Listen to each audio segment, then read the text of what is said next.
বিভিন্ন ধরনের জিনিসের প্রয়োজন আছে।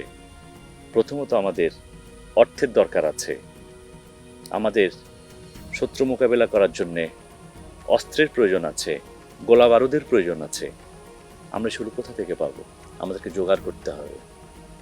সেজন্যই তোমাদেরকে বিভিন্নভাবে কাজ করতে হবে অর্থ জোগাড় করার জন্য। প্রয়োজনে তোমরা তোমাদের আত্মীয় স্বজনদের কাছে যাবে, যেখানে সম্পদ আছে, যারা সাধারণ মানুষকে শোষণ করে সম্পদের পাহাড় গড়েছে, সেই সম্পদ লুট করতে হবে। মানুষদেরকে বুঝাতে হবে, দলের মধ্যে প্রতিদিন নতুন নতুন বিপ্লবীদেরকে যুক্ত করতে হবে, তাদেরকে দিয়ে অর্থ জোগাড় করাতে হবে। কি পারবে না? বেশ, আরেকটা কাজ করবে। আমরা এতদিন যে বৈঠকগুলো করেছি, এক একটি আস্তানায় আমরা একসঙ্গে করেছি। এখন থেকে গোপনীয়তার স্বার্থে, সতর্কতার স্বার্থে আমাদের সব আস্তানায় বারবার বৈঠক করা যাবে না। আমাদেরকে প্রতিনিয়ত বৈঠকের আস্তানাগুলোকে পরিবর্তন করতে হবে, বদলাতে হবে। আর সবাই একসঙ্গে সবসময় বসা যাবে না। এই জন্যই পুরো দলটাকে বিভিন্ন ছোট ছোট দলে ভাগ করতে হবে। যেমন একটা দল চলে যাবে, থানায় নজরদারি করবে, থানায় কোথায় কি হচ্ছে, কারা আসা যাওয়া করছে, কি কথা বলছে, সেগুলোর খবর আদান প্রদান করতে হবে। আরেক দল অস্ত্রশস্ত্র জোগাড় করবে, গোলা বারুদ জোগাড় করবে। আরেক দল অর্থ জোগাড় করবে। আরেক দল তোমাদেরকে প্রশিক্ষণের ব্যবস্থা করবে। প্রশিক্ষণ কেন? তোমাদেরকে তো অস্ত্র চালাতে হবে, সম্মুখ ভাগে তোমাদেরকে যুদ্ধ করতে হবে, শত্রুর মোকাবেলা করতে হবে।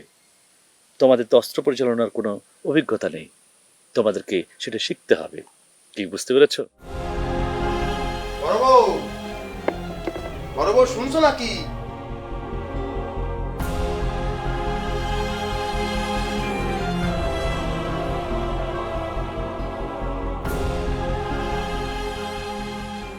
কি কি হয়েছে? কয় ফেলাম? ওই যে আমাদের হাসান আছে না? হাসান? আরে ওই যে হাসান আমাদের বাড়িতে যে মাঝে মধ্যে আসে। সে আবার আপনাদের হাসান হলো কবে থেকে? ওর নাকি ছেলে হয়েছে। রাস্তায় নায়েব মশাইয়ের সাথে দেখা হলো, কর্তামা নাকি তাকে আশীর্বাদ দিয়ে পাঠিয়েছে। আর ওইদিকে তো হাসানের ভাই পুরো গ্রামে মিষ্টি বিলিয়ে বেড়াচ্ছে। তা তো বিলোবেই।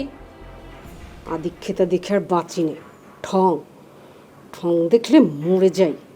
কর্তামাও কম কিসের শুনি, হাসানের পরিবারের সকলের জন্যই তার একদম বেশি বেশি। ওই যে হাসানের বউ আমেনা, তাকে তো কর্তামা ভরি ভরি গহনা দিয়েছে। আমি তো এই বাড়ির বড় বউ, কই আমি তো কোনো গয়নাগাটি পেলুম না। সে আর বলতি। হয়েছে, এখন যান, আপনি স্নান করে আসেন, আমি আপনার খাবার দিচ্ছি। হ্যাঁ তাই যাচ্ছি, ক্ষুধাও পেয়েছে ভীষণ।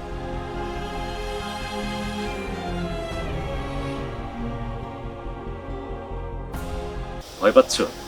না ভয় পেলে চলবে না। বিপ্লব অনেক কঠিন, বিপ্লব দীর্ঘ সময়ের।